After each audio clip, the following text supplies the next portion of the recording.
দেবতা সংকীর্তন নটুয়া নীলাচল বিহারী গৌর হরি প্রিয় পার্শ্বদ পরিচয় বিশ্ব বৈষ্ণব বরেণ্য চূড়ামণি শ্রীল রাধা মোহন দাস পদাবলী সাহিত্যে গৌরাঙ্গ মহাপ্রভুর ব্রজ ভাবের ব্রজ অভিসারের যে লীলা অনুকরণ সেটি জগজীববাসীর সম্মুখে তুলে ধরার অবকাশ করেছে। ব্রজ অভিসারিণী ভাবে বিভাবিত নবদ্বীপ চাঁদ বিভোর। আজ গৌরাঙ্গ মহাপ্রভু ব্রজের ভাবে বিভাবিত হয়েছে। শব্দের উপমাটি দেখো, ব্রজ অভিসারিণী ভাবে বিভাবিত। কে বিভাবিত হয়েছে? বলছেন নবদ্বীপের চাঁদ বিভোর। নবদ্বীপের চাঁদ আজ বিভোর হয়েছে। কথাই ধ্যান দিলেন বাবা। নবদ্বীপের চাঁদ বিভোর হয়েছে। কোন চাঁদ? নবদ্বীপের চাঁদ। তাহলে নবদ্বীপের চাঁদের কি উদয় হয়েছিল? চাঁদ তো আকাশে উদয় হয়, তাই না? এখানে বলছে নবদ্বীপের চাঁদ বিভোর। নবদ্বীপে কি চাঁদ উদয় হয়েছিল? কি গো বাবা, কথা বল। নবদ্বীপে কি চাঁদের উদয় হয়েছিল? চাঁদ তো আকাশে উদয় হয়। বলছে যে আকাশে যে চাঁদটা না, ওটা কলঙ্কিত।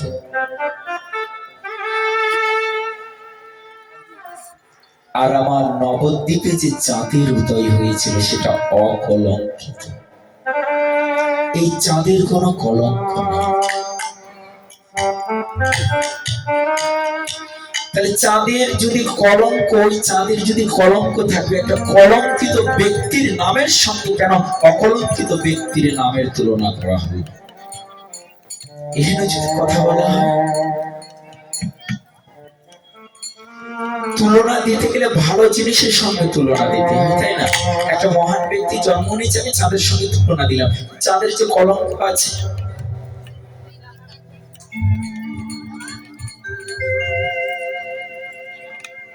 ও মা, চাঁদেরটা কলঙ্কটা কি? আগে চাঁদ বিষয়ে জানি, তারপরে নবদ্বীপের চাঁদ বিষয়ে ক্লিয়ার করা যাবে। আমরা বলি না চাঁদেরও কলঙ্ক আছে। চাঁদের কলঙ্ক কি? কি কুমা, চাঁদের কলঙ্ক কি? অনেকে বলে থাকে যে চাঁদের ভিতরে কালো কালো দাগ রয়েছে, তাকে বলা হয় চাঁদের কলঙ্ক, তাই না? চাঁদের ভিতরে যে কালো দাগ রয়েছে সেটি চাঁদের কলঙ্ক অনেকে বলে থাকে। বলছে কালো দাগ কলঙ্ক নয়। কালো দাগ থাকলেই যদি কলঙ্কিত থাকে, যে এখন অনেকে নাইট ক্রিম গোল্ড মেখে ফর্সা হয়ে গেছে, যখন সূর্যের আলোয় যেন মুখ ঝলসে কালো হয়ে যায়, তাহলে কালো দাগ রয়েছে, তাহলে সবাই কলঙ্কিত? বলছেন না। চাঁদ কলঙ্কিত কেন হলো? চাঁদের গুরুদেব বৃহস্পতি,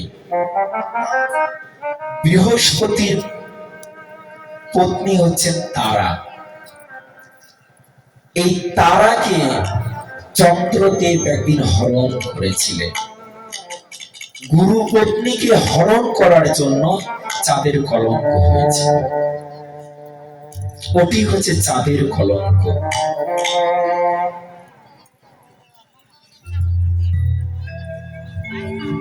আর কি? আমরা চাঁদকে মামা বলি না? ও মায়ের, আমরা চাঁদকে মামা বলি না? কি বলি? আয় আয় চাঁদ মামা, টিপ দিয়ে যা চাঁদের কপালে চাঁদ, টিপ দিয়ে যা। আমরা কথা বলি না? হ্যাঁ, আমার দাদু বলেছে মামা করে, আমার মা বলেছে মামা করে, আমিও বলি। তাহলে সবার মামা। এখন যদি প্রশ্ন করা হয় যে চাঁদকে মামা বলা হয় কেন? চাঁদকে মামা বলা হয় কেন? আমাদের সনাতন ধর্মে আমরা বলি, কিন্তু এর নামে কি অর্থ জানি? কীর্তন হচ্ছে সেই আসর যেখানে অজানা জিনিস জানা যায়। শুধু নেচে গিয়ে চলে গেলাম, ওই কমিটির কাছ থেকে অর্থ নিয়ে চলে গেলাম, তাই হবে না। আমরা রীতি থেকে যাব। আমাদের কর্তব্য যেটা মানুষ জানে না, সমাজ সংস্কার করা, শাস্ত্রকে জনসম্মুখে তুলে ধরা, এটাই কীর্তনিয়ার দায়িত্ব। জয় গো হরি কীর্তনিয়ার দায়িত্ব এটা নয় যে রং বিরঙের কাপড় চোপড় পরে আসলাম, মুখে একদম একগুচ্ছ সেই মেকআপ করে আসলাম, রঙ্গ তামাশা করে হিন্দি ভজন গানে উচ্ছলিত নৃত্য দিয়ে চলে গেলাম, এটা কীর্তন নয়। কীর্তন উল্টে গেছে বাবা। আপনাদের কাছে কলম খাতা আছে? কীর্তন লেখেন তো, কীর্তন বানানটা লেখেন, লেখেন। দাঁড়ান, আমি বুঝিয়ে দিচ্ছি কীর্তনটা আজ কোথায় গিয়ে দাঁড়িয়েছে। কীর্তনটা লেখেন, কয় দীর্ঘই, কয় রেপ আর দন্তন্য, কীর্তন, তাই না? এখন কীর্তনটাকে উল্টিয়ে দিন, বানানটাকে উল্টিয়ে দিন বাবা। কয়ে দীর্ঘই, তয় রেপ আর দন্তন্য, উল্টিয়ে দিন তো। দন্তন্য, তয় রে, কয় দীর্ঘই, কি হলো? কি হলো? কি হলো? নর্তকী। নর্তকী, নর্তকী। কীর্তনটা উল্টিয়ে গেলে কি হলো? নর্তকী। আজ সেই প্রকৃত কীর্তন নাই, কীর্তন উল্টে গেছে, হয়েছে নর্তকী। তাই দেখুন এই কীর্তন আসলে উচ্ছৃঙ্খল নৃত্য করছে, প্রকৃত কীর্তন নয়। আমাদের শাস্ত্রে কি বলেছেন জানেন? এই ব্যাস আসনে উপবিষ্টিত হয়ে কোন অঙ্গ দোলানো যাবে না। নাচা নয়, ডান্স নয়, এটা ডান্সের আসন নয়। এটা কি দিতে হবে বলে যে নৃত্য। নৃত্যটা কি? মুদ্রা প্রকাশ। নৃত্য আলাদা, নাচ আলাদা, ডান্স আলাদা। আপনাদের নৃত্য করতে বলা হয়েছে, ডান্স না। তাই দুঃখের বিষয় আমাদের কীর্তনটা উল্টে গেছে, হয়ে গেছে নর্তকী। আমরা বলি না আয় আয় চাঁদ মামা টিপ দিয়ে যা। চাঁদকে মামা বলা হয় কেন?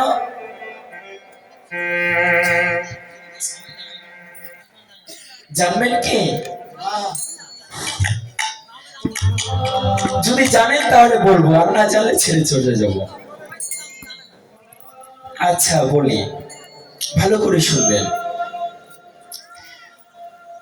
দেবতারা যত ছিল না, তাদের মধ্যে সবচাইতে সুন্দর দেবতা হচ্ছেন চন্দ্রদেব। তাই সুন্দরের পূজারী সবাই। ও মা, কথা বলবেন না, কীর্তন আসলে কথা বলবেন না। আমাদের সামুদ্রিক রহস্য নামে গ্রন্থ রয়েছে, সেখানে উল্লেখ রয়েছে যারা কীর্তন আসরে কথা বলে তাদের ভেগ কুলে জন্ম হয়। যারা কীর্তন আসরে তাম্বুল টাম্বুল এগুলো বাদামিতে, দেখুন কি উচ্ছৃঙ্খল স্বভাব। কীর্তন আসরে বাদামের চর্চা,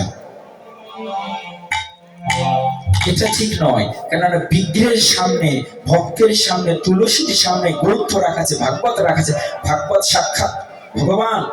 এদের সামনে কোনো উচ্ছিষ্ট করতে নাই। এখানে বাদাম খাওয়া মানে কি? এই আসরটাকে নোংরা করা, উচ্ছিষ্ট করা। এটা পবিত্র জায়গা। অন্যান্য সম্প্রদায় দেখুন আসরটাকে যেখানে তাদের শাস্ত্র আলোচনা করে সেখানে ভয় পবিত্র হয়ে যায়। আর সবচেয়ে দুঃখের বিষয় কি জানেন? আমাদের ধর্ম এই আসরে বসে মনে হচ্ছে এখানে আমরা পিকনিক করতে এসেছি, এখানে ডেজে এসেছি, বাদাম খাচ্ছি, হল সিনেমায় দেখছি আমরা।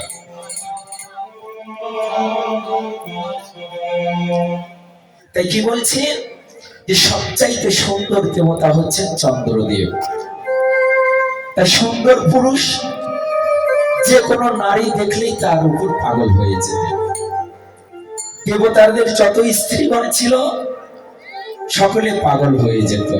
আর চন্দ্র এমন একটি মোহিনী শক্তি জানতো যে যে কোনো নারীকে দেখলেই সে পাগল করে নিত, নিজের করে নিত। এটা চন্দ্রের স্বভাব ছিল। এখন দেবতাদের ভিতরে সবচেয়ে কুটিল বুদ্ধিমত্তা রাজনৈতিক দেবতা হচ্ছে ইন্দ্রদেব, তাই না বাবা? ইন্দ্রদেব কুটিল দেবতা।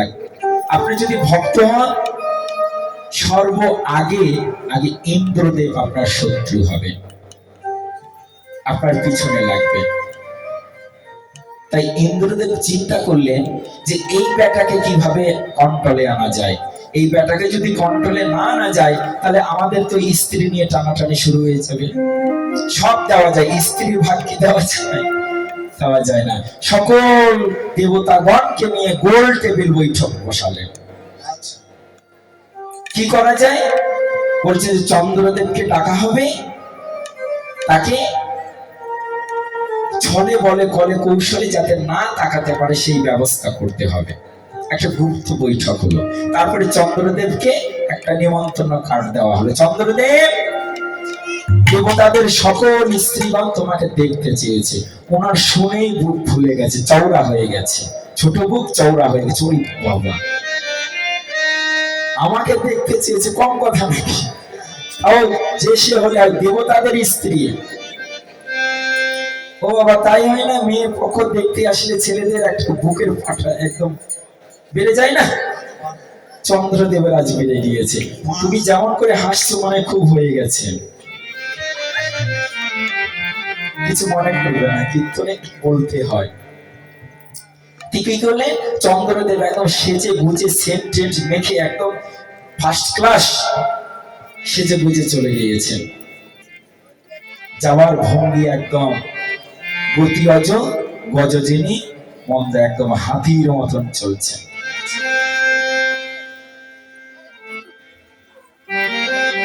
সিংহাসন আলো করে বসেছে। সকল দেবতাদের স্ত্রীগণকে ডাকা হলো। দেবতারা করলো কি?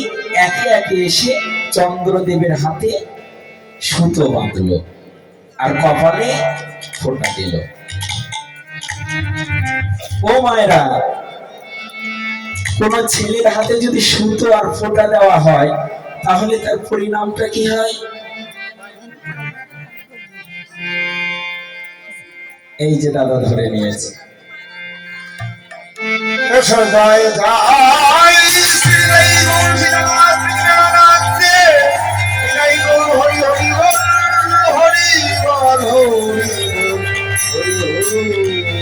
সকল দেবতারা করলো কি?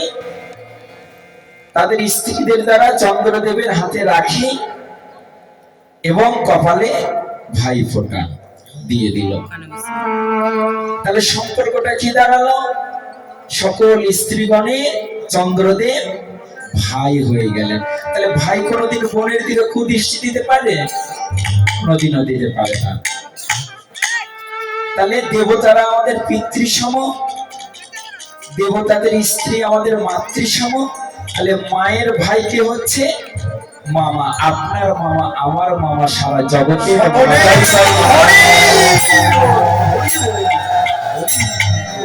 এই জন্য চন্দ্রদেবকে মামা বলা হয়। আজ আমরা যে চাঁদকে দেখি, আমরা বলি না 16 কলা। পূজারী যখন ওই ঘটে কলা দেন, তখন 16টা গুনে দেন, তাই না? 16 কলা পূর্ণ। 16 কলা না হলে ঘট স্থাপন করা যায় না। এখন তো হলেই হয়, এখন আর ঠাকুরই গনে না, একদম কলা হলেই দিয়ে দেয়।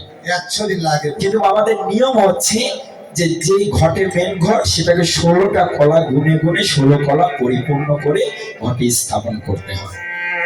আমরা বলি না 16 কলা চাঁদ, কিন্তু ওই চাঁদ কোনোদিনও 16 কলা পূর্ণ নয়, 1 কলা বাকি রয়েছে। বলুন তো এই 1 কলাটা কোথায় গেল?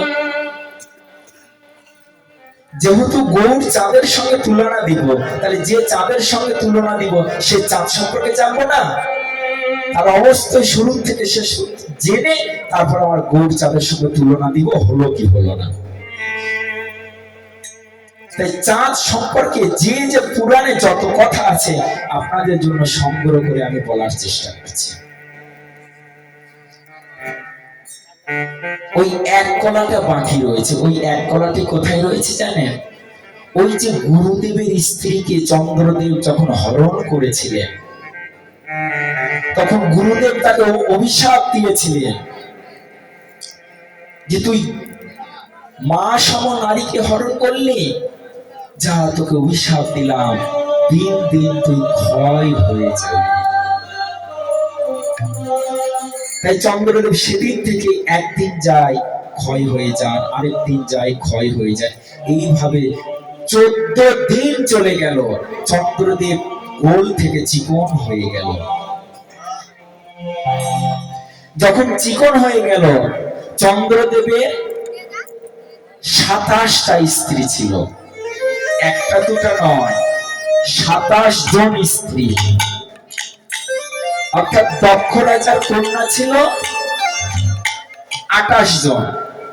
একজন পার্বতী, তাকে তো মহাদেব বিয়ে করলেন, আর 27 জন কন্যাকে চন্দ্রদেব একসাথে বিয়ে করলেন। তখন 27 জন স্ত্রী চিন্তা করছে যে বাবা, আমরা 27টা স্ত্রী থাকতে স্বামীকে বাঁচাতে পারবো না। ও মা, স্বামীকে একমাত্র স্ত্রীরাই বাঁচাতে পারে। জানো, স্বামীকে স্ত্রীরাই বাঁচাতে পারে যদি স্ত্রী সতী হয়ে স্বামীর জীবনটা রক্ষা করে। আজ 27 জন স্ত্রী করলো কি, স্বামীর জন্য তপস্যা করেছে। কার তপস্যা? বলছে যে আমার স্বামী যেমন দিনে দিনে ক্ষয় হচ্ছে, বেশি সময় নাই, অল্পতেই যে দেবতা তুষ্ট হয় সেই দেবতাকে পূজা করব। তাহলে অল্পতে কোন দেবতা তুষ্ট হয়? কোন দেবতা? মহাদেব। মহাদেবের আরেক নাম হচ্ছে আশুতোষ, অল্পতেই সন্তুষ্ট। শুধু গঙ্গা জল আর বেল পাতা, এটা হলেই মহাদেব খুশি হয়ে যায়, যা চাইবেন তাই দিয়ে দেবেন। তাই আজ 27 জন নারী মিলে সেই দেবতার পূজা করতে লাগলেন। এখন মহাদেবের ধ্যান ভেঙে গেছে। যখন ধ্যান ভেঙে গেছে, তখন চেয়ে দেখছি কি, যে পরিবার আমাকে কোনোদিনও ডাকে না, পর্যন্ত নিমন্ত্রণ করে না, সেই পরিবারের নারীরা আবার আমাকে পূজা করছে। দক্ষ রাজা কোনোদিন মহাদেবকে দেখতে পারতেন না, তাই না বাবা? দক্ষ রাজা দেখতে পারতেন না। কেন দেখতে পারতেন না? এটা অবশ্য কারণ রয়েছে। কেননা মেয়ের বাবা মা সবসময় চায় যে আমার জামাই একটু কোটটাই পরা থাকবে, একটু চাকরি বাকরি করা থাকবে, একটু হ্যান্ডসাম থাকবে।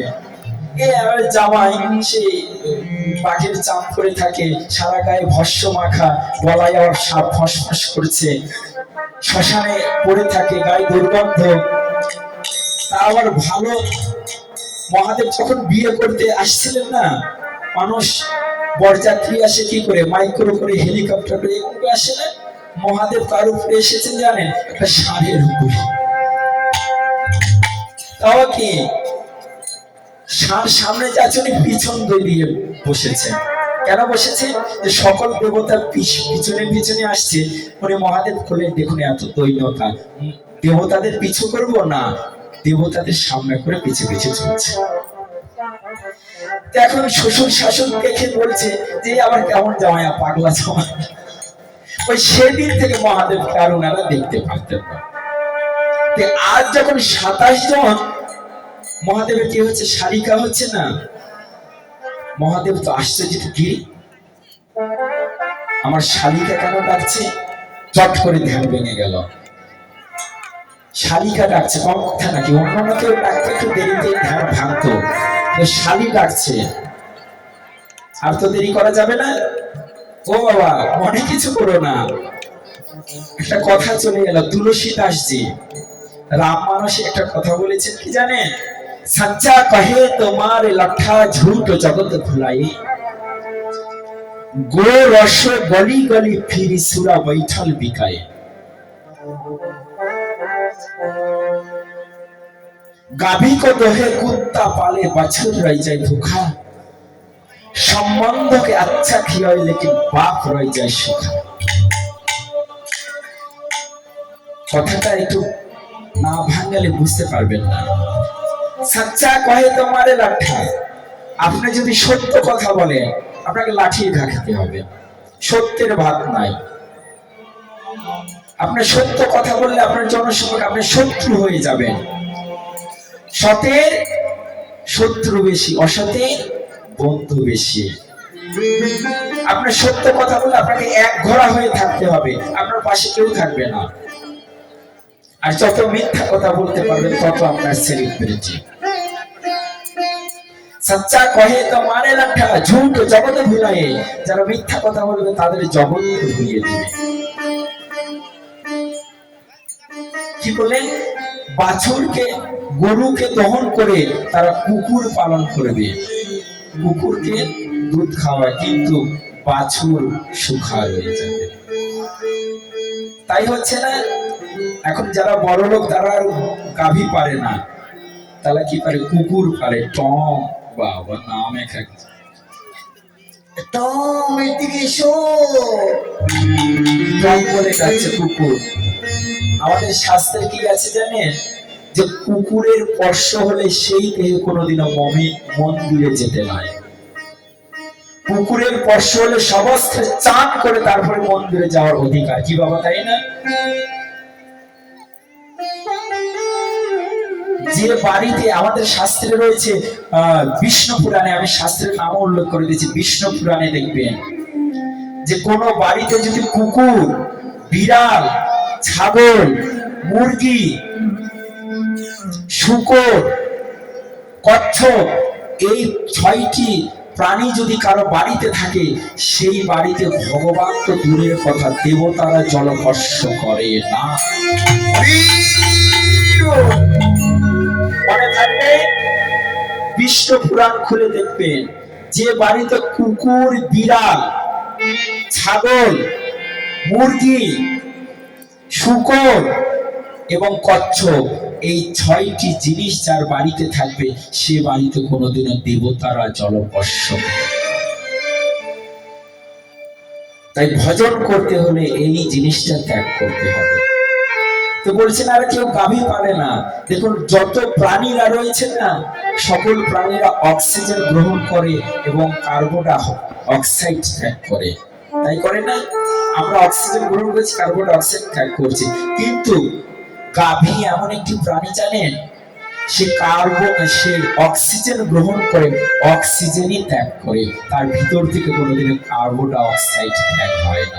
এটা আমি জানতাম না, পরে সায়েন্স রিসার্চ করে আমি জেনেছি যে গাভীর, একমাত্র গাভী প্রাণী আছে যে অক্সিজেন গ্রহণ করে, অক্সিজেনের ত্যাগ করে। এত উপকারী প্রাণী আমরা পালছি না, কুকুর পালছি। এরপরে কি বলছে? সম্বন্ধকে আচ্ছা খিয়া হইলে কিন্তু বাপ রয়ে যায় ভুখা। কলিযুগের মানুষ কি করবে জানেন? নিজের বাবা মাকে ভুলে যাবে।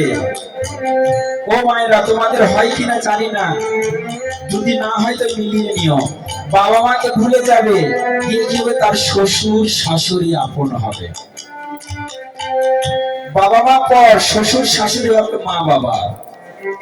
নিজের ভাই বোন পর হয়ে যাবে, শালা শালিকা ভাই বোন হবে। তাই হচ্ছে না?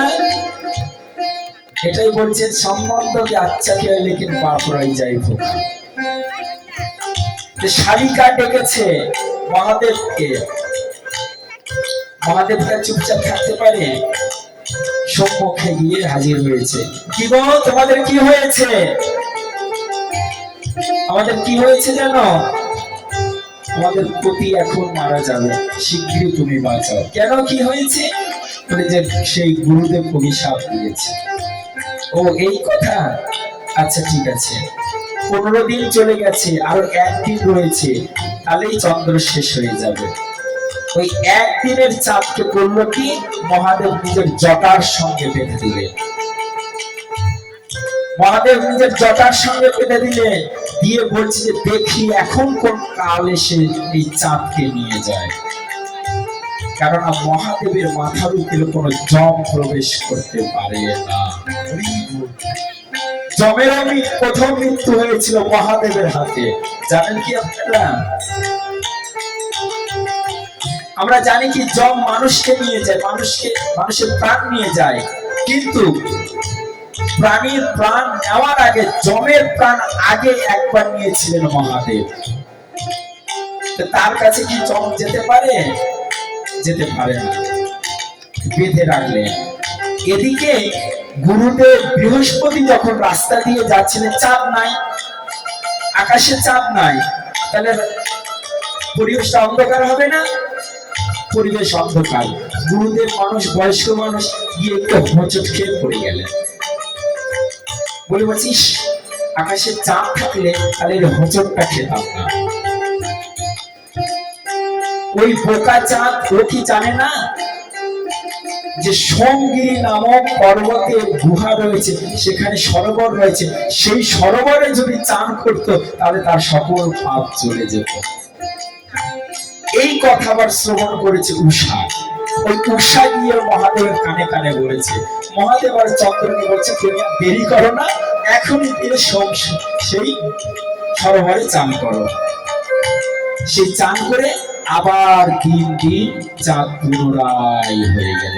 তাই 15 দিন ক্ষয় হয়ে যায় গুরুদেবের অভিশাপে, আবার মহাদেবের আশীর্বাদে আবার পরিপূর্ণ হয়ে যায়। এই চাঁদের রহস্য। এই চাঁদের সঙ্গে গৌরাঙ্গ মহাপ্রভুর তুলনা করলেন। তাহলে চাঁদের কি গুণ রয়েছে? চাঁদের কি কোনো গুণ রয়েছে? তাহলে মহাপ্রভুর সঙ্গে তুলনা করলেন কেন? বলছে ওই যে চাঁদের যে মিষ্টতা রয়েছে, শীতলতা রয়েছে, ওই শীতলতার সঙ্গে মহাপ্রভুর তুলনা করলেন। কিন্তু আজ কি হয়েছে জানেন? আজ রাহু আর কেতু এরা যুদ্ধ লেগেছে। এতদিন যা ভগবানের সঙ্গে তুলনা দিয়েছ আমরা শুনেছি, কিন্তু আজ আমরা কোনোদিনও শুনবো না। কেননা নবদ্বীপে অকলঙ্ক গৌরচন্দ্র দিলা দর্শন, আর সকলঙ্ক গৌরচন্দ্রে কি বা প্রয়োজন। তাই আজ অকলঙ্ক গৌরচন্দ্র নবদ্বীপের উদয় হয়েছে, তাই তুমি সকলঙ্ক গৌরচন্দ্র, তোমার আর কি প্রয়োজন, আমরা তোমাকে গ্রাস করব। আজ তাই চাঁদকে রাহু এবং কেতু গ্রাস করেছে। কারণ ওই চাঁদের দরকার নাই তো, আসল চাঁদ তাদের উদয় হয়েছে। সেই গৌরাঙ্গ মহাপ্রভু আজ শীতলতা ভক্তদের মধ্যে প্রচার করার জন্য অবতীর্ণ হয়েছে। আজ আমাদের পরম সৌভাগ্য কি জানেন? যে এতদিন ভগবান যে এসেছেন, ভগবান শ্রীকৃষ্ণ এসেছেন, গীতা পানে দিয়েছেন। গীতা কোন ভাষায়? সংস্কৃত ভাষায় না? সবাই কি পড়তে পারে? পড়তে পারেন না। কিন্তু গৌরাঙ্গ মহাপ্রভু কোন ভাষায় কথা বলতেন? বাংলা ভাষায়। মহাপ্রভুর যেগুলো বলা বাণী সম্পূর্ণ বাংলা। আমাদের নরোত্তম দাস ঠাকুর মহাশয় লিখিত গ্রন্থ বাংলা, চৈতন্য চরিতামৃত বাংলা। বাংলার ভগবান আমাদের গৌরাঙ্গ মহাপ্রভু। তাই বাঙালি হয়ে যদি আমরা গৌর চরণে ভক্তি না করি, আমরা গৌর বলে না ডাকি, তাহলে আমাদের কি হবে জানেন? আমাদের মানব জন্ম বৃথা হয়ে যাবে। আমরা ঋণী হয়ে থাকবো সেই মহাপ্রভুর কাছে। আজ মহাপ্রভু করলেন কি? কার স্বভাবটা নিয়েছে? যে না, রাধা রানীর স্বভাব। রাধা রানীর স্বভাব নিয়েছেন। কেমন করে নিয়েছেন?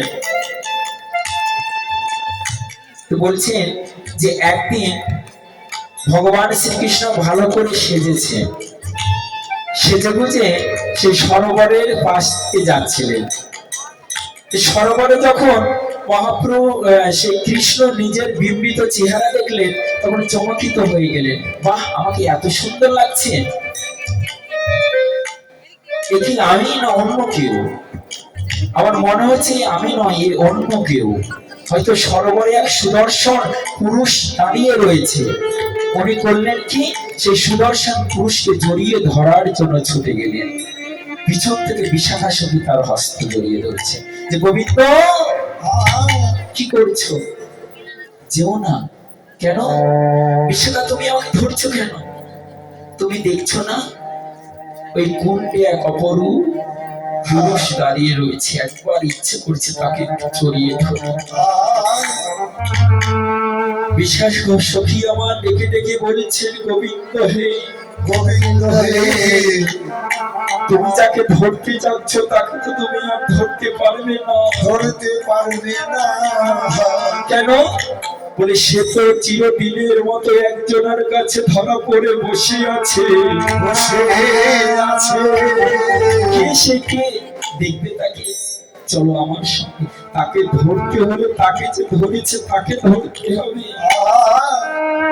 হাতে ধরে নিয়ে গেলেন সেই রাধা রানীর কাছে। বলছে এই সেই তোমার পরম পুরুষকে ধরে রেখেছে। আজ রাধা রানীর দুটি চরণ তলিয়ে তোর পড়েছে। রাধে গো, রাধে গো, আমি তো তোমার কাছে কোনোদিনও কিছু চাইনি, কিছু চাইনি। আজ তোমার কাছে আমি একটা জিনিস ভিক্ষা করেছি, চির জন্মের মতন নয়, এক ক্ষণিকের জন্যই আমাকে সেই পুরুষটি দান করো। রাধারানী আমার গোবিন্দকে ডেকে ডেকে বলেছেন, গোবিন্দ হে, গোবিন্দ হে, আমি যাকে ধরেছি আর তুমি যাকে ধরার জন্য এসেছো সে তো সম্পূর্ণ বিষয় তত্ত্ব, আর তুমিও স্বয়ং বিষয় তত্ত্ব। বিষয় তত্ত্ব হয়ে বিষয় তত্ত্বকে কোনোদিনও ধরা যায় না। সেই বিষয় তত্ত্বকে ধরতে হলে যে আগে যে আশ্রয় তত্ত্ব নিতে হয়, সেই বিষয় তত্ত্বকে ধরতে হলে আগে যে আশ্রয় তত্ত্ব নিতে হয়। আশ্রয় করিয়া ভজে তারে কৃষ্ণ নাহি তা যে আর জীব মরে অকারণ। আগে তোমাকে আশ্রয় নিতে হবে। তাই গোবিন্দ বলেছেন, গো রাধে গো, এসেছি যখন তোমার রাতুর রাঙা চরণে, বলো বলো আমি আর কার আশ্রয় নেব? ভাসিয়ে দাও তোমার ভাব কান্তি দিয়ে, ভরিয়ে দাও তোমার প্রেম ও কান্তি দিয়ে। তোমার ভাবে ভাবিত হয়ে, তোমার প্রেমে প্রেমিত হয়ে, তোমার ওই প্রেমের ডালি আমার মাথায় লয়ে ওই নদীর দাঁড়ে দাঁড়ে গিয়ে কেঁদে কেঁদে ওই জগৎ ভাষাইব, জগতে জগতে কেঁদে কেঁদে, এ জগৎ ভাষাইব, জগতে কেঁদে কেঁদে ভাষা জগতে জগতে কেঁদে কেঁদে, জগৎ ভাষাইব। কেবল হারাধি প্রাণ রাধে বলে জগতে কেঁদে কেঁদে, জগৎ ভাষাইব। রাধে প্রাণ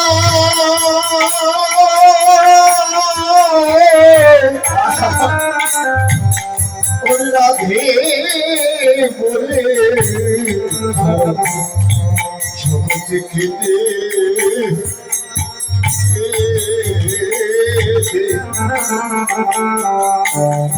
হরে ভাষা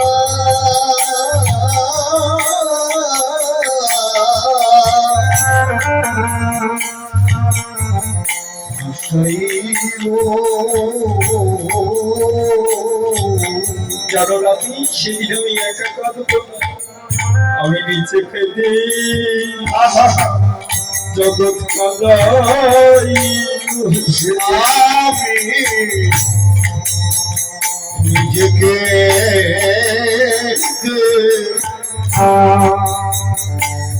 জগৎকে কাঁদাবো, আমি নিজেকে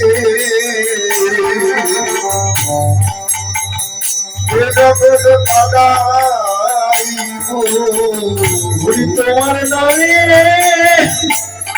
ওরে তোমার নামে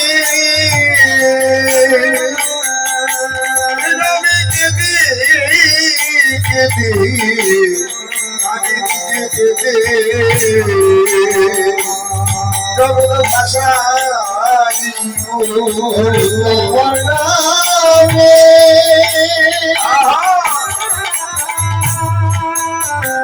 ওরে তোমার নামে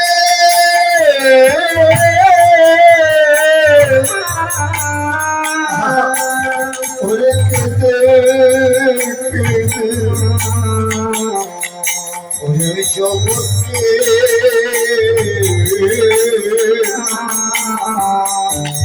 ওরে ভাষাইব ওরে তোমার নামে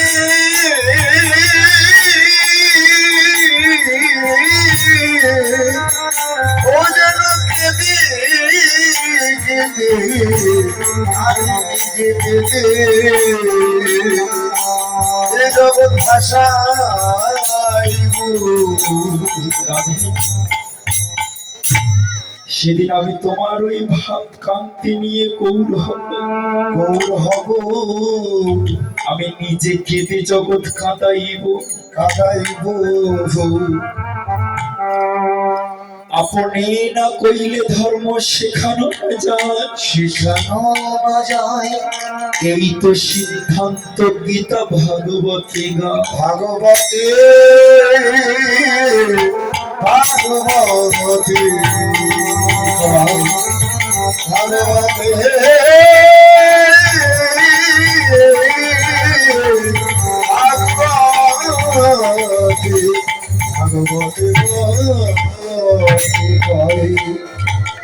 এতদিন ভগবান সদাচার শিক্ষা দেননি, রাম হয়ে এসেছেন, সদাচার শিক্ষা দেননি। নারায়ণ হয়ে এসেছেন, সদাচার শিক্ষা দেননি। কৃষ্ণ হয়ে এসেছেন, তারপর যুগে গীতায় দেখুন একটা সদাচারের কথা আছে, সদাচার নাই, উপদেশ দিয়েছেন কিভাবে কি করতে হবে। কিন্তু আমার গৌরাঙ্গ মহাপুরুষ সদাচার শিক্ষা দিচ্ছে। কি শিক্ষা বলছে? যে প্রসাদ পেতে হলে কাপড় ছাড়তে হবে, বাথরুমে গেলে কাপড় ছাড়তে হবে, শয়ন থেকে উঠলে কাপড় ছাড়তে হবে, মনের শুদ্ধতা রাখতে হবে, দেহের শুদ্ধিকরণ করতে হবে, নাম জপ করতে হবে, প্রতিদিন সূর্যকে প্রণাম করতে হবে। এই শিক্ষা কোনো ভগবান দেয়, আমার গৌরাঙ্গ মহাপ্রভু দিচ্ছে।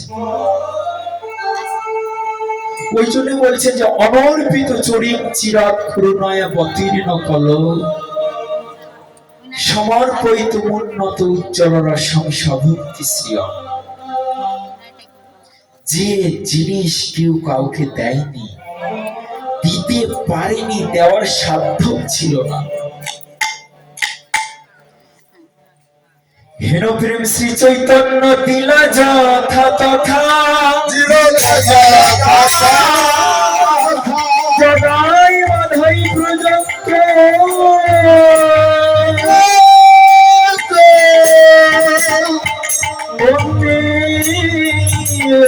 কথা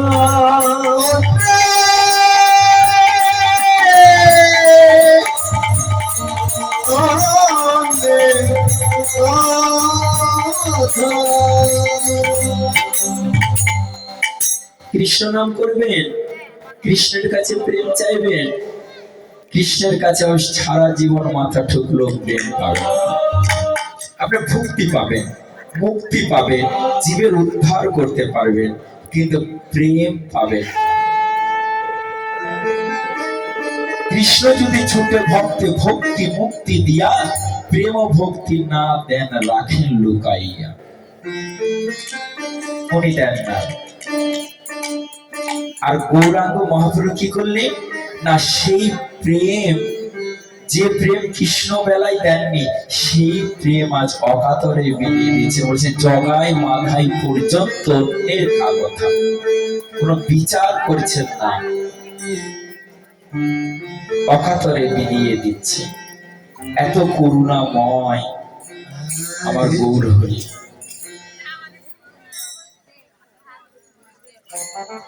শাস্ত্রে কি বলেছেন জানেন? যে গৌরাঙ্গ মহাপ্রভুকে ভজন বাদ দিয়ে যারা কৃষ্ণের ভজন করে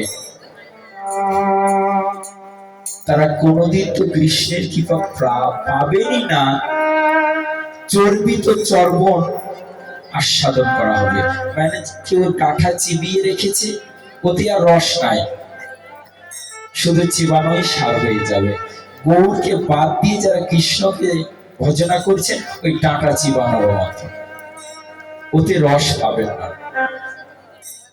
আজ আমাদের বাংলার সন্তান নরোত্তম দাস ঠাকুর মশাই, আপনাদের গ্রামের সন্তান, তিনি কথা বলেছেন কি জানেন?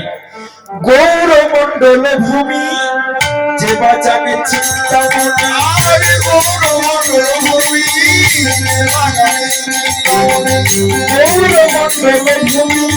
যে বাজানে চিন্তামণি, গৌরমণ্ডল ভূমি যে বাজানে চিন্তামণি, তার মানে ব্রজভূমি বাসারে, তার মানে ব্রজভূমি বাসারে, তার মানে ব্রজভূমি বাসারে, তার মানে ব্রজভূমি বাসারে। এক কথায় পরিষ্কার করে দিলেন, বলছে বেদ পুরাণ পাঠ করে যা না হবে আমার গৌর জানলেই জানা হয়ে যাবে। লোচন দাস কি বলেছেন জানেন? চারি বেদ সরদর্শন করিয়াও অধ্যায়, চারি বেদ সরদর্শন করিয়াও অধ্যায়, চারি বেদ সরদর্শন করিয়াও অধ্যায়, চারি বেদ সরদর্শন করিয়াও অধ্যায়, সে যদি গৌরাঙ্গ নাহি ভজে আহারে, সে যেন গৌরাঙ্গ ভজে আহারে, সে যদি গৌরাঙ্গ ভজে আহারে, সে যেন গৌরাঙ্গ ভজে আহারে, সে যেন গৌরাঙ্গ ভজে। কি বলছে? চারি বেদ সরদর্শন করিয়াও অধ্যয়ন, সে যদি আমার গৌরাঙ্গ না ভজে। চারটা বেদ পড়েছেন, সরদর্শন করেছেন, পরেও যদি আমার গৌরাঙ্গ মহাপুরুষকে তিনি না ভজন করেন তাহলে কি হবে জানেন? বৃথা তার অধ্যয়ন লোচন বিহীন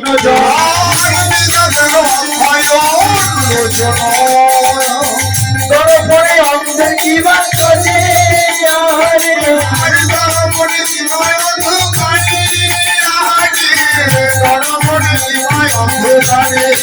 আহারে,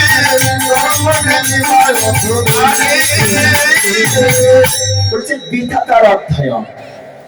সমস্ত শাস্ত্র পড়েছেন কিন্তু আমার গৌর জানেন না।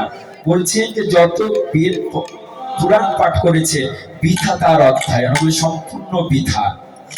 লোচন বিহীন জন, যার চোখ নাই তাকে দর্পণে কোনো কাজ আছে? তার কাছে আয়নার কোনো দাম আছে? আমার চোখই নাই, তাহলে আয়না আমি কি করব? যারা চোখে দেখতে পায় তারা তো আয়নার সামনে বারবার দাঁড়িয়ে থাকে, তাই না? আমাকে কেমন লাগছে? যাদের চোখই নাই, নয়নই নাই, তারা আয়নার কোনো দাম আছে? বলছে যে যারা গৌর জানে না তারা ওই অন্ধের মতো, দর্পণ থাকলেও কোনো লাভ নাই।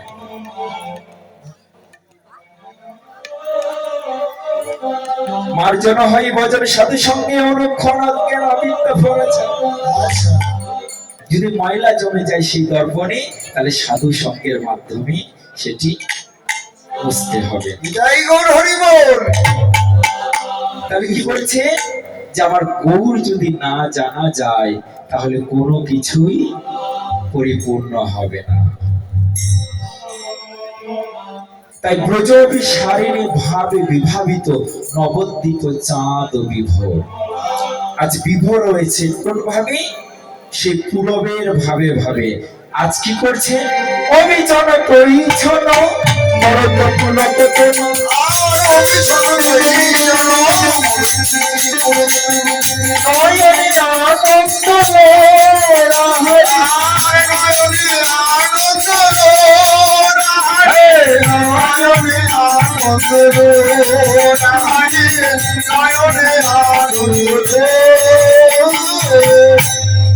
আনন্দ অভিনয় তরিছন করত পুলক তনু নয়নই আনন্দ হলো।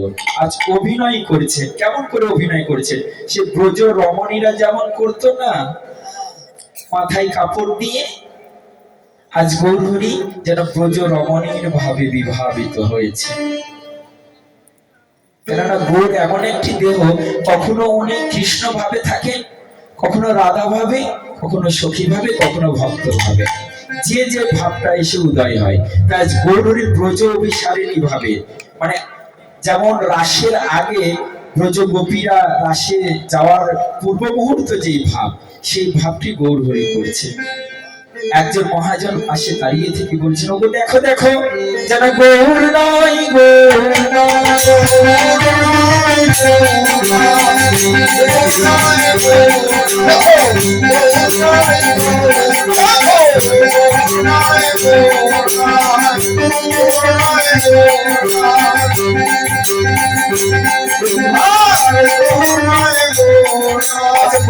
বলতে এখনই বলছে গৌর নয়। তাহলে গৌর নয় তো গৌরকে? গৌরকে জানবে? যেন গৌর কিশোরী হয়েছে, কিশোরী হয়েছে, কিশোরী হয়েছে, কিশোরী হয়েছে, কিশোরী হয়েছে, কিশোরী হয়েছে, কিশোরী ভাবে ভাবে, কিশোরী হয়েছে, কিশোরী ভাবে ভাবে, কিশোরী হয়েছে, কিশোরী ভাবে ভাবে, কিশোরী হয়েছে, কিশোরী হয়েছে, কিশোরী হয়েছে। আর গৌর নয়, আর যেন গৌর আবার কিশোরী হয়েছে, মাথায় ঘোমটা দিয়েছে। ঘোমটা দিয়ে সে ব্রজ ললনার মতন হাসছে। মহাজন দাঁড়িয়ে থেকে বলছেন, দেখো দেখো, যেন কিশোরী হয়েছে, কিশোরী হয়েছে, কিশোরী হয়েছে, কিশোরী হয়েছে, কিশোরী শরী শরী, কিশোরী হয়েছে, কিশোরী শরী শরী, কিশোরী হয়েছে। গৌর কিশোরী হয়েছে। কিশোরী, কিশোরী, কি স্মরণ করে গৌর কিশোরী হয়েছে। দেখুন, একই শব্দ দ্বারা দুইটি শব্দ। কিশোরী মানে যে নারীর এখনো বিয়ে হয়নি, কিশোরী। আবার যে কিশোরী মানে কি স্মরণ করে। তো বলছে যে কি এমন একটা স্মরণ করেছে যে গৌর আজ কিশোরী হয়েছে। কি স্মরণ করেছে জানো? বলে কিশোরী হয়েছে, কিশোরী হয়েছে, কিশোরী হয়েছে, কিশোরী হয়েছে।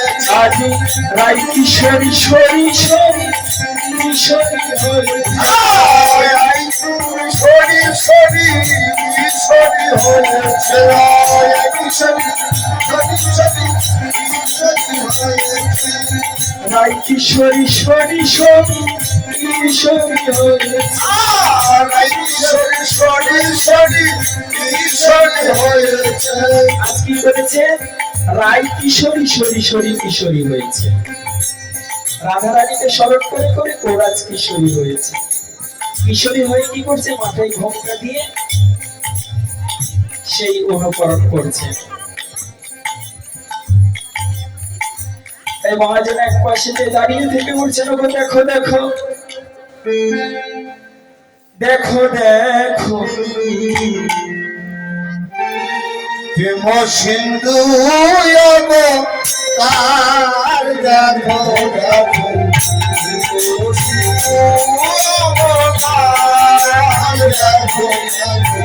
প্রেম সিন্ধু এই আর দেহি গুণ বিবেচন নাহি জানে আকার দিল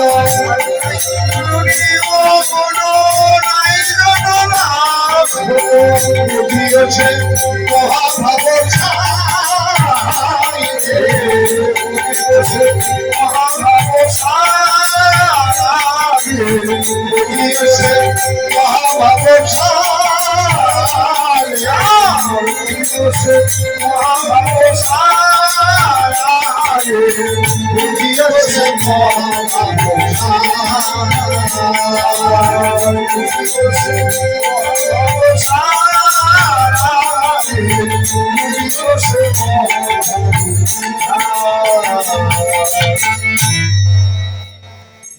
যেন মহাভাবে বিভোর হলো, মহাভাবে বিভোর হলো, মহাভাবে বিভোর হলো, রসভাব স্মরণ করে মহাভাবে বিভোর হলো। আর রসভাব স্মরণ করে মহাভাবে বিভোর হলো। আজ রাসকে স্মরণ করে গৌরহরি আমার মহাভাবে বিভোর হলো। তাই তো তহি পুনঃ নিমগম নাহি জানে রাতি দিন, বুঝিস মহাভাব সার। ওমা, কেউ যদি কোনো প্রেমে পড়ে, ধরুন কেউ প্রেমে পড়েছে আর নায়ক ডেকেছে তাকে, নায়িকাকে ডেকেছে যে আজকে রজনীতে তোমাকে এই কুঞ্জে এই জায়গায় তোমাকে দেখা করতে হবে। তাহলে নায়িকায় কি মন থাকবে? হাজার বাড়িতে কাজ করে মনটা ছটফট ছটফট করে কখন সে নায়কের কাছে যায়, তাই হবে না? গৃহকার্য আর ভালো লাগে না, কখন যে একটু দেখা করি, তাই হয় না? তাই গৌরাঙ্গ মহাপুরুষ কিশোরী ভাবে হয়েছে, উনি মনে করছেন আজ আমার নাগর দেখেছে, তাই আর থাকতে পারছে না। তহি পুনঃ নিমগম নাহি জানে রাতে, কি দিন কি রাত, সবসময় মনে হয় প্রিয়তমাকে একটু কাছে পাই, প্রিয়তমকে একটু কাছে পাই, তাই হয়। হয় কি? তোমার কি হয়েছিল? যার প্রেম, যে প্রেমে পড়ে সে এমন হয়। তাই গৌরহরি আজ আমার কি করছে? সে মহাভাবে আমার ছটফট ছটফট করছে। আর কি বলছে? ওর নিঃস্বগত মন বন অঙ্গহীন বহিরণ,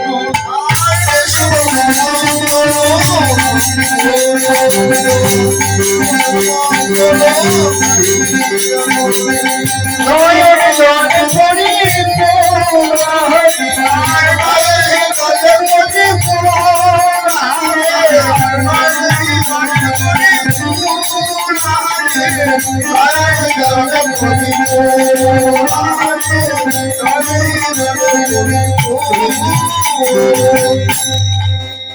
নিঃস্বগত মন্ডন অঙ্গহী কহিল নয়নে জলে পরিপূর্ণ।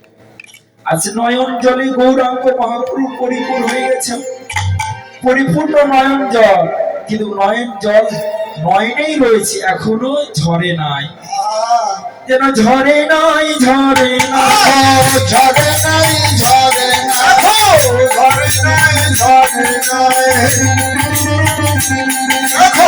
ঝরে নাই, ঝরে নাই। কথার ভিতরে রহস্য রয়েছে।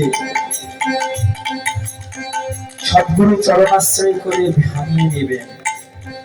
নয়নে জলে পরিপূর্ণ রয়েছে, কুম্ভ জলে পরিপূর্ণ রয়েছে, কিন্তু ঝরে নাই, ঝরে নাই, পরিপূর্ণ আছে ভক্ত, ঝরে নাই, ঝরে আছে ভক্ত, ঝরে নাই, ঝরে নাই, ঝরে নাই। এটাই হচ্ছে প্রেম। পরিপূর্ণ ভাণ্ডই থাকে যার ঝরে না। চৈতন্য চরিতামৃতে কি বলেছেন জানেন? নিজ ইন্দ্র তৃপ্তি বাঞ্ছা ধরে কামনা, আর কৃষ্ণ ইন্দ্র তৃপ্ত বাঞ্ছা ধরে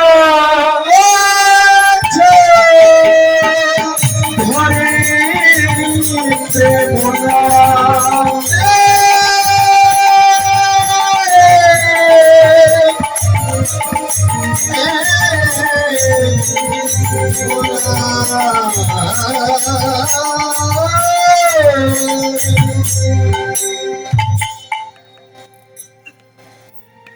নিজের ইন্দ্র তৃপ্তি বাঞ্ছা।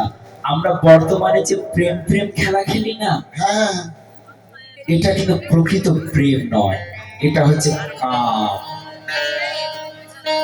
এক নায়ক এক নায়িকার দিকে আকৃষ্ট হচ্ছে তার চেহারা দেখে, তার রূপ দেখে, কিন্তু তার মন দেখে নয়।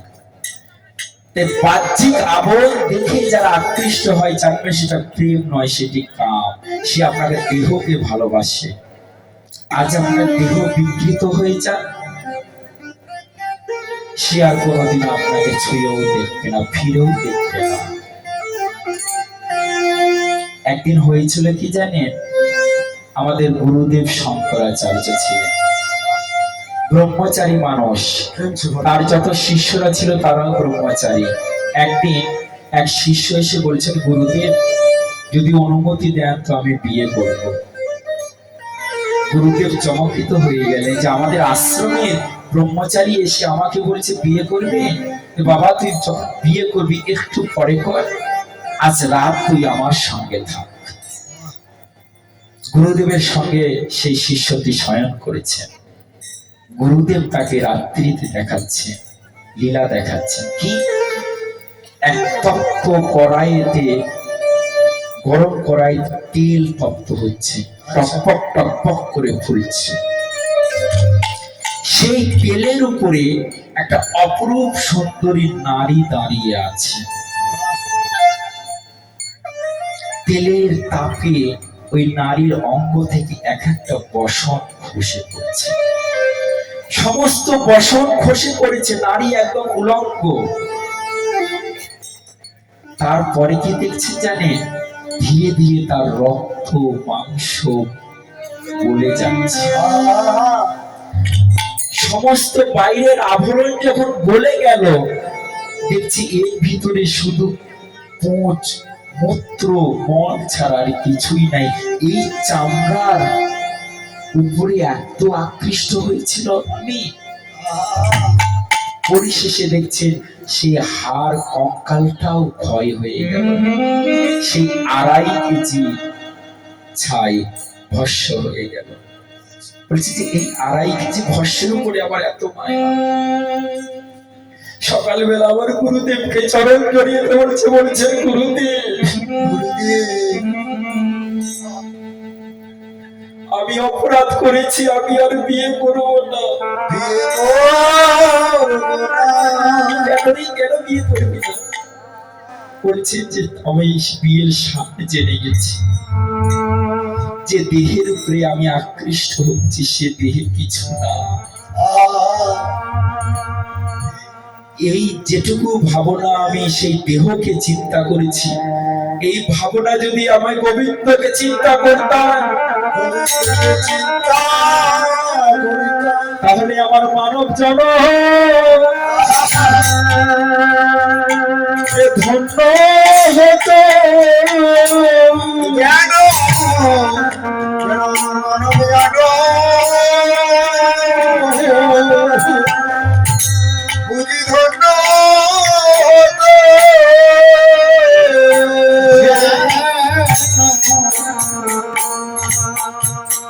আমার মানব জন্ম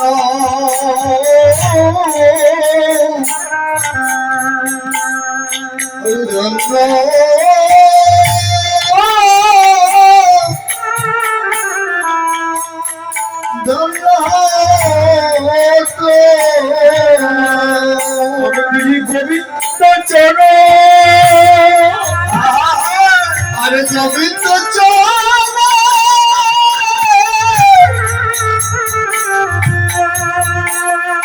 অনন্ত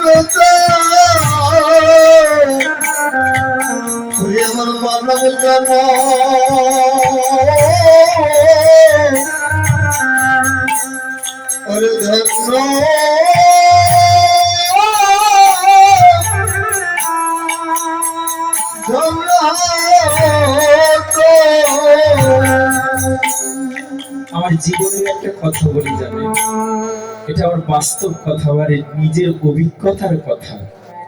আপনাদের কাছে বলবো না তো কাদের কাছে বলবো? ভক্তরাই তো আপন হয় এই জগতে। আপনাদের কাছে আমি বলছি আমার জীবনের কথা। আজ থেকে 7 মাস আগে আমার ওজন 80 কেজি থেকে 60 কেজিতে নেমে যায়। হঠাৎ শরীর হাত কাঁপে, কেমন যেন অস্থির অস্থির লাগে। আমি ডাক্তারের কাছে গেলাম। ডাক্তার আমাকে সমস্ত রিপোর্ট চেক আপ করাতে বললেন, টেস্ট করাতে বললেন। সমস্ত রিপোর্ট দেখে ডাক্তার বাবু আমাকে কি বলছেন জানেন? যে আপনি আরো বাঁচবেন, আপনার তরি ঠিকই গেছে। কেন, কি হয়েছে? আপনার ডায়াবেটিস হয়েছে, আপনার 2 কিডনি মধ্যে 1 কিডনি নষ্ট হয়ে গেছে, আপনার রক্তের হিমোগ্লোবিন কমে গেছে, আপনারা বাঁচবেন না। সেদিন আমার পাশে কে ছিল জানেন? আমার মা ছিল। আমার মা অঝন্তুত হয়ে গেছে।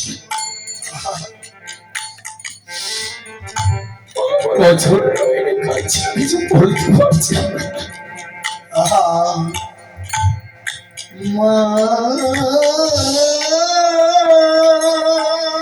সে মা ওকে জড়িয়ে ধরে আমার মুখের দিকে তাকিয়েছিল।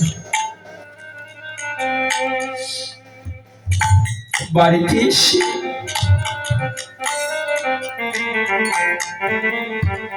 আমার মা ঠিক মতো ঘুমাতে পারেনি জানেন। আর আমি যেই শুনেছিলাম আমি আর বাঁচবো না, আমার মৃত্যু হয়ে যাবে, আমার সময় সংকীর্ণ, বিশ্বাস করে সেদিন থেকে আমার কোনো চিন্তা ছিল না যে আমি বড় কীর্তনিয়া হব, মাইক্রো নিয়ে ঘুরবো, বড় বিল্ডিং করবো। এই চিন্তা একদম চলে গিয়েছিল। তখন শুধু একমাত্র আমার পবিত্র চরণ ছাড়া, আমার গোবিন্দ চরণ ছাড়া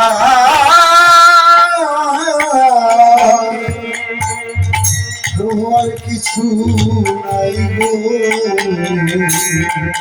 আমি আমার গোবিন্দ চরণ ছাড়া। সেদিন থেকে আমি ঠাকুরের ভয়ে পড়েছিলাম জানি। সেদিন থেকে আমার ভিতরে কোনো কামনা, কোনো কিছুই ছিল না। হয়তো মারা যাবো, ওগুলো চিন্তা আমার ভিতরে কেন আসবে? 1 মাস আমি কারোর সঙ্গে কথা বলিনি জানেন। শুধু আমি দেখেছিলাম যে আমার মা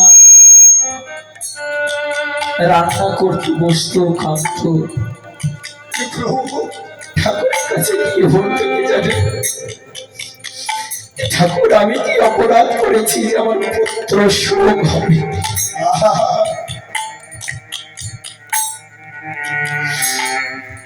আমার বাপ আমাদের বাড়ির ছাদের উপরে গিয়ে আমি দেখতাম আমার ধূপ জড়িয়ে ধরে কাঁদত।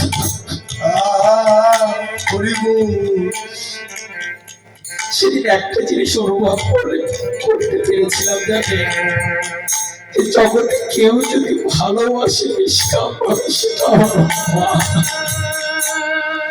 জগতে জগতে মায়ের মতো জগতে আপন কেহ নাই। সেদিন ভেবেছিলাম আমার মা ছাড়া আমার আপন আর কেউ নেই।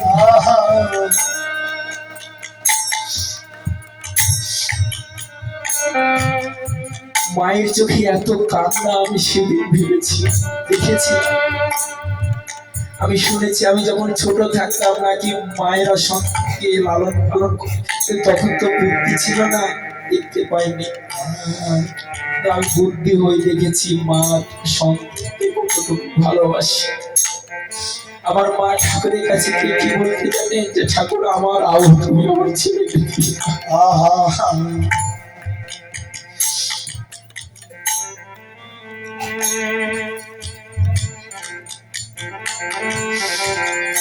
এক মাস পর হঠাৎ দেখি আমার হাত পা কাঁপছে, মাথা ঘুরছে, চোখ মুখ অন্ধকার হয়ে আসছে। আমি মনে করলাম আজ বুঝি আমার শেষ দিন। তখন আমার হাত পা কম্পিত হচ্ছে, আমি কোথাও যাইনি, ঠাকুর ঘরে গিয়েছি। ঠাকুর আমি যদি মারা যাই তাহলে তোমার ঘরে হরি বল হরি বল প্রভু গো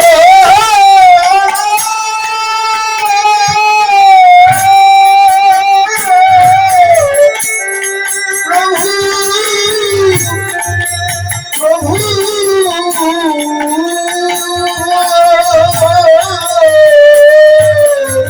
আমার বাবা ডাক্তারের কাছে ফোন করেছিলেন, ডাক্তারকে বলছে যে আমার ছেলের এই অবস্থা, এখন আমি কি করবো। ডাক্তার বলছে যে আর দেরি না করে সঙ্গে সঙ্গে আপনি মেডিকেলে ভর্তি করুন। বাবা আমাকে নিয়ে মেডিকেলে গেল, আমি হাত ছিল না, কাঁপছিল। মেডিকেল টেস্ট করানো হলো, টেস্ট নিয়ে রিপোর্ট দেওয়া হলো। ডাক্তার ফ্যাল ফ্যাল করে আমার মুখের দিকে তাকিয়ে আছে। আমি মনে করলাম শেষ, ডাক্তার আমাকে জব দিতে। ডাক্তার আমাকে কি বলেছে জানেন? বলছে আপনি কি কোনো অলৌকিক শক্তি জানেন? বলছে না তো। কি হয়েছে খুলে বলুন।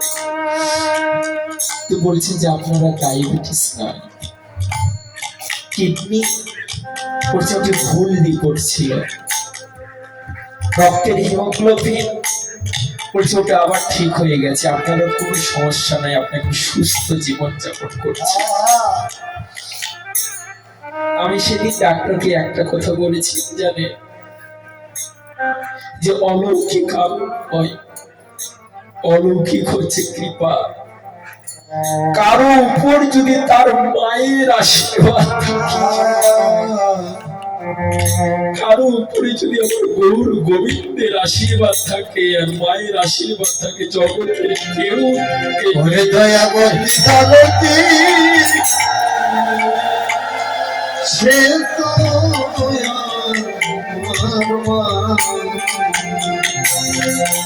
আজ আমি সুস্থ রয়েছি। 8 মাস হয়ে গেল, এখন আমি কোনো মেডিসিন গ্রহণ করি না। এটা আমার মায়ের কৃপা আর ভগবানের। আমি ভগবানকে একটা কথাই বলেছি জানে, যে আমি তো কোনো পাপ কাজ করি না, আমাকে তুমি নিয়ে গেলেও আমার কোনো দুঃখ নাই। আমি যতদিন বাঁচি আমার একটাই প্রার্থনা, যাতে আমি তোমার এই নাম কীর্তন, তোমার ভক্তের মাঝে যেন তোমার মহিমা কথা বলতে পারি। এটাই আমার ভগবানের কাছে প্রার্থনা। জানি না ভগবান আমাকে কতদিন আপনাদের মাঝে হরি কথা বলিয়ে দিবে।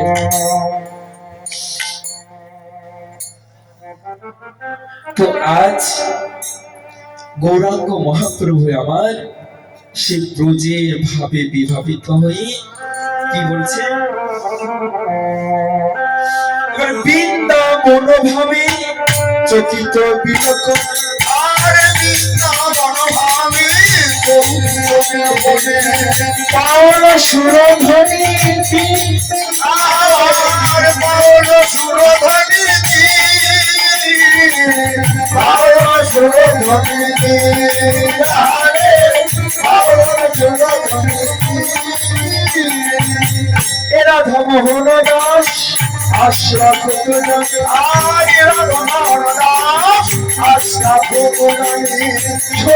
চরণার বিন্দে আহম সৈত চরণ আহারে সৈত সৈত আহারে সৈত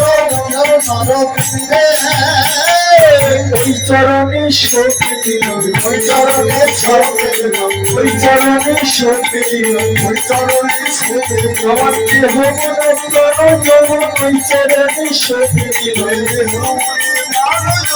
ওই চরণে শোকে দিলাম, দেহ মন প্রাণ যৌবন গৌর তোমার হইলাম বলে,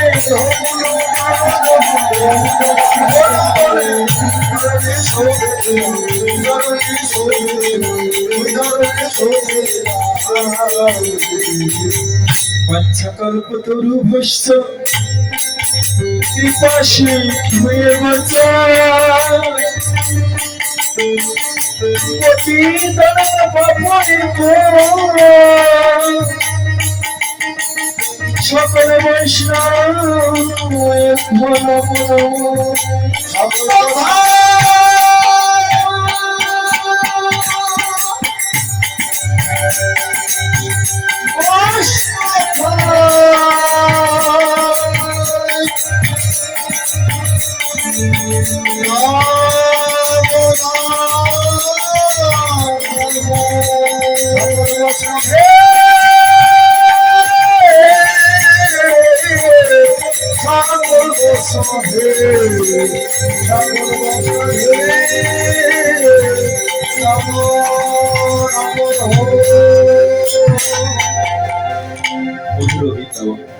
মধুর বৃন্দাবন মধুর